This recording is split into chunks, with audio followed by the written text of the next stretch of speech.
ನಮಸ್ಕಾರ ವೀಕ್ಷಕರೇ, ಕ್ರೈಮ್ ಪ್ರಪಂಚ ಡಿಜಿಟಲ್ ಸುದ್ದಿ ವಾಹಿನಿಗೆ ಸ್ವಾಗತ. ಉತ್ತರ ಕನ್ನಡ ಜಿಲ್ಲೆಯಲ್ಲಿ ಅನೈತಿಕ ಸಂಬಂಧದ ಆರೋಪ ಭೀಕರ ಕೊಲೆಯಲ್ಲಿ ಅಂತ್ಯಗೊಂಡಿದೆ. ಹೌದು ವೀಕ್ಷಕರೇ, ಇಂದು ಉತ್ತರ ಕನ್ನಡ ಜಿಲ್ಲೆಯ ಸಿದ್ದಾಪುರ ತಾಲೂಕಿನ ಅವರಗುಪ್ಪ ಗ್ರಾಮದಿಂದ ಬಂದಿರುವ ಸುದ್ದಿ ಸಮಾಜವನ್ನೇ ಬೆಚ್ಚಿ ಬೀಳಿಸುವಂತಿದೆ.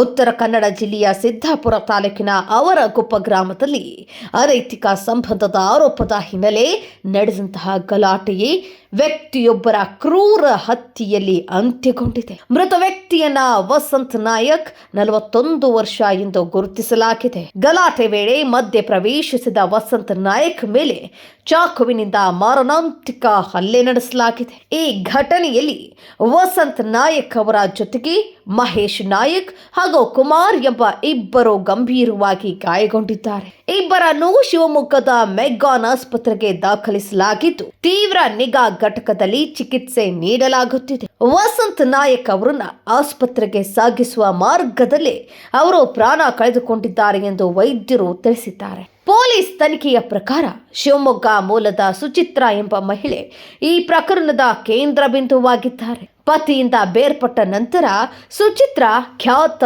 ಜ್ಯೋತಿಷಿ ಕಮಲಾಕರ್ ಭಟ್ ಗುರೂಜಿಯ ಕಚೇರಿಯಲ್ಲಿ ಕೆಲಸ ಮಾಡ್ತಿದ್ದ. ಸುಚಿತ್ರಾ ಅವರ ಮಗಳಿಗೆ ತಾಯಿ ಮತ್ತು ಜ್ಯೋತಿಷಿಯ ನಡುವೆ ಅಕ್ರಮ ಸಂಬಂಧವಿರುವ ಅನುಮಾನ ಮೂಡಿದ್ದು, ಈ ವಿಷಯವನ್ನ ಆಕೆ ತನ್ನ ತಂದೆ ಮಹೇಶ್ ನಾಯಕ್ ಅವರಿಗೆ ತಿಳಿಸಿದ್ದಾಳೆ.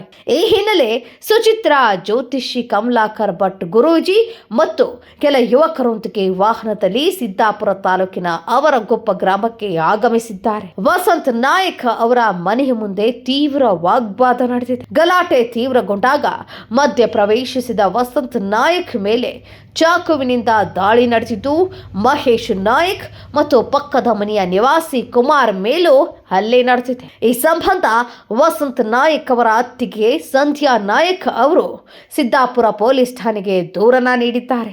ದೂರಿನ ಆಧಾರದಲ್ಲಿ ಪ್ರಕರಣ ದಾಖಲಿಸಿಕೊಂಡಿರುವ ಪೊಲೀಸರು ಖ್ಯಾತ ಜ್ಯೋತಿಷಿ ಕಮಲಾಕರ್ ಭಟ್ ಗುರೂಜಿ ಸೇರಿ ಒಟ್ಟು 7 ಮಂದಿಯನ್ನ ಬಂಧಿಸಿದ್ದಾರೆ. ಆರೋಪಿಗಳನ್ನ ಪೊಲೀಸ್ ಕಸ್ಟಡಿಗೆ ಪಡೆದು ತೀವ್ರ ವಿಚಾರಣೆ ನಡೆಸಲಾಗುತ್ತಿದೆ.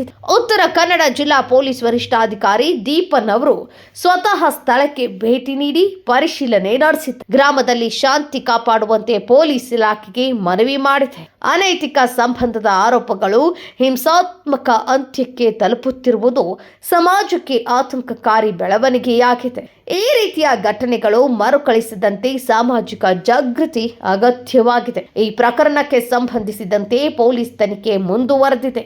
ಇನ್ನಷ್ಟು ಮಾಹಿತಿ ಲಭ್ಯವಾದಂತೆ ನಾವು ನಿಮಗೆ ತಕ್ಷಣವೇ ಅಪ್ಡೇಟ್ ಕೊಡ್ತೀವಿ. ಈ ವಿಡಿಯೋ ನಿಮಗೆ ಉಪಯುಕ್ತವೆನಿಸಿದರೆ ಲೈಕ್ ಮಾಡಿ, ಶೇರ್ ಮಾಡಿ, ಸಬ್ಸ್ಕ್ರೈಬ್ ಮಾಡಿ.